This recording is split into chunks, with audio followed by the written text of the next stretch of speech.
6 హామీలని కాంగ్రెస్ ఆగం చేసింది. కరువు తెచ్చి కన్న తిప్పలు పెడుతుంది. రైతుల్ని రందుల పాలు చేస్తుంది అనుకుంటా కొన్నొద్దుల సంధి బీఆర్ఎస్ వాళ్ళు నిరసనలు, ధర్నాలు చేసుకుంటా పబ్లిక్‌ల ఆలాల పార్టీ పాతర పెంచుకునే పనిలో పడ్డరు. ఇటువంటి టైంలో కాంగ్రెస్ వాళ్ళ ఓ వెరైటీ నిరసన చేసుకుంటా వాటే క్రియేటివిటీ అనిపిస్తున్నారు ఇట్లా.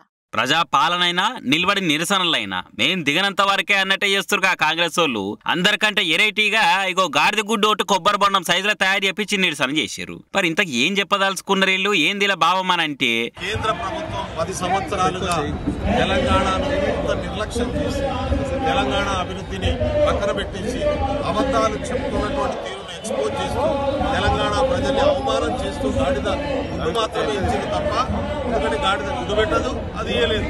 కాబట్టి ఏమీ ఇయ్యలేదనేటటువంటి విషయాన్ని ఎక్స్పోజ్ చేయడం కోసం ఇవాళ ఎన్ఎస్వై తీసుకున్నటువంటి వినూత్నమైనటువంటి కార్యక్రమాన్ని సెంట్రల్ సర్కార్ మేము అవి ఇచ్చినాము ఇవి ఇచ్చినాము అని చెప్పి ఎలక్షన్ ప్రచారాల్లో చెప్పుకుంటుంది కదా, కానీ ఇచ్చింది ఏం లేదు, చేసింది ఏం లేదు. అట్లనే గాడిద గుడ్డు అని మనం చెప్తుంటాము, మాటల్లో వాడుతుంటాము, కానీ నిజానికి అది ఉండదు. సేమ్ బీజేపీల మాటలు లెక్క.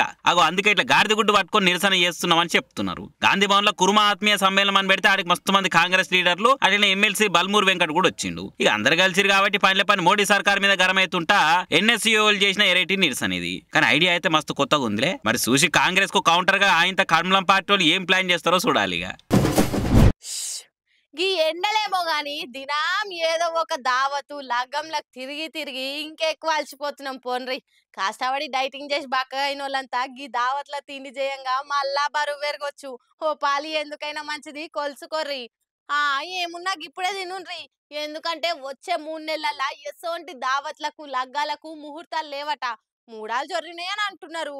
గీ ఎండలకిచ్చే సెలవులను ఎండుకాలం సెలవుల కంటే దావత్ల సెలవులు అనుడు మేలుంది. లేకపోతే ఏందుల్లా దినాం ఏదో ఒక కార్యానికి బట్టలు సర్దుతనే ఉన్నారు. ఒకనాడు పెద్ద నైనోళ్ళు కొత్తింటికి ముగ్గు పోసిరని, తెల్లారి తమ్ముని బిడ్డే పెద్ద మనిషి అయిందని, అటెనక కొడుకుది లగ్గమని తిరిగి తిరిగి పొట్టవలగా తిన్నోళ్లకు మాపటికి తమ్ముని బిడ్డే తొట్టల అని మళ్ళా ఫోన్ వచ్చే. అట్లున్నే మళ్ళా ఈ తాప దావత్ల హంగామాలు. ప్రతి తాప ఎండుకాలంలో ఎక్కువ మటుకు లగ్గాలే ఉంటుండే, కానీ ఈ తాప పెండ్లీళ్లు పేరంటాలు అన్ని కలిపొచ్చేసరికి తిరిగి తిరిగి ఖరాబ్ అవుతుంది పబ్లిక్ కు. పెళ్లికి పోయి వచ్చిన సూట్ కేసు ఇప్పక ముందే ఇంకో దావత్ కు బ్యాగ్ జరదవలసి వస్తుంది. కానీ కష్టమో నష్టమో 2 దినాలు ఎక్కువనే సెలవు పెట్టి పిలిచిన ప్రతి దావత్ కు పోయిరర్రి. ఇంకా 3 నెలలు ఎటు తిరగనీకి ఉండది.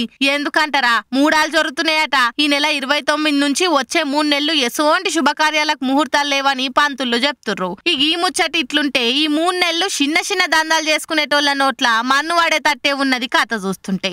పెండ్లి పందిర్లు, టెంట్ హౌస్, డప్పులోలు, డీజేలు, లైటింగ్లు, డెకరేషన్లు, పండ్లు, పూల దందాలు, బట్టల దుక్న పూలు, సొమ్ముల దుక్న పూలు, ఫంక్షన్ హాళ్ళు, అబ్బా ఇట్లా చెప్పుకుంటా పోతే బాగానే ఉన్నాయి. ఇక ఈ 3 నెలలు వాళ్ళకు కూడా గిరాకీ కరవే అని చెప్పుకోవాలి. జర ముందే జాగ్రత్త పడి ఈ 3 నెలలు వేరే ఏదైనా కైకిలు చూసుకోర్రిగా. ఏ చిన్న దావత్ చేసుకుందాం అనుకున్నా, కొత్తింటికి ముగ్గు పోసుడో, కొత్తింట్లో పాలు వంగిచ్చుడో, పెండ్లిళ్ళు పేరంటాలు ఏమున్నా ఇప్పుడే ఆదర మీద ఒడసగొట్టుకోర్రి. ఇక చేట్ల పైసలు లేవనో మేము నిమ్మలంగా గట్టిగానే పెద్దగా చేసుకుంటాం అనుకుంటే ఓ 3 నెలలు ఆగుండ్రి. ఇక మళ్ళా చవితి దాకా దావత్లకు బంద్ అన్న ముచ్చట్ను ఖరాఖండిగా తెగేసి చెప్తుర్రు పంతుళ్ళు.